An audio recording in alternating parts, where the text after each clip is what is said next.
Budget లో ముఖ్యంగా రైల్వేలకు సంబంధించి కేంద్రం అత్యధిక ప్రాధాన్యత ఇచ్చింది. త్వరలో వరంగల్లో గూడ్స్ రైల్ వ్యాగన్ల రిపేర్ కోసం మెగా ఫ్రైట్ ఓవర్ హాలింగ్ ఏర్పాటు చేస్తున్నట్లు తెలిపింది. ఇది తెలంగాణ రాష్ట్రంలోనే మొట్టమొదటిది.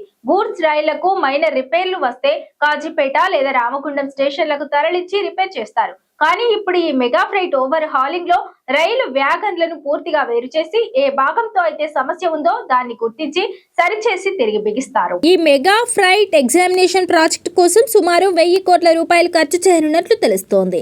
ఇంకా కాజుపేట మహబూబాబాద్ మధ్య దాదాపు 200 ఎకరాల నుంచి 300 ఎకరాల స్థలం కోసం రైల్వే శాఖ అధికారులు గాలింపు చేపడుతున్నారు. ఈ మెగా ఫ్రైట్ ఎగ్జామినేషన్ సెంటర్ ఏర్పాటు చేస్తే వందలాది మందికి ఉద్యోగ అవకాశాలు కూడా లభిస్తాయని రైల్వే శాఖ వర్గాలు చెబుతున్నాయి. ఇప్పటికే వరంగల్లో రైల్వే తయారీ యూనిట్ ఉంది. ఇప్పుడు ఈ మెగా ఫ్రైట్ ఎగ్జామినేషన్ సెంటర్ కూడా వస్తే ఒక కీలక రైల్వే హబ్ గా వరంగల్ మారుతుందని రైల్వే వర్గాలు అంచనా వేస్తున్నాయి. ఈ సెంటర్ లో గూడ్స్ వ్యాగన్లు, వాటి నిర్వహణ, ఓవర్ హీలింగ్ వంటి వాటిని చేపడతారు.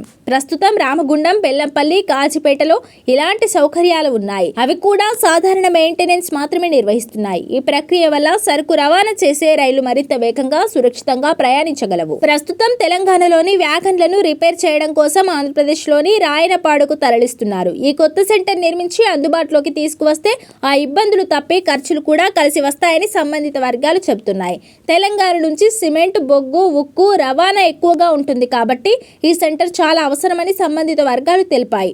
ఈ సెంటర్ను ఎక్కడ ఏర్పాటు చేయాలి అనే దానిపై స్థలాన్ని గుర్తించిన తర్వాత డిపిఆర్ను రెడీ చేయనున్నారు. ఆ తర్వాత చట్టపరమైన అనుమతులు, ఆమోదాలు, తర్వాత టెండర్లను ఆహ్వానించనున్నారు. ఆ తర్వాత దశల వారీగా దీని నిర్మాణ పనులు ప్రారంభం కానున్నాయి. అయితే ఈ సెంటర్ అందుబాటులోకి రావాలంటే ఇంకో 3 ఏళ్ల సమయం పట్టే అవకాశం ఉందని అధికారులు అంచనా వేస్తున్నారు.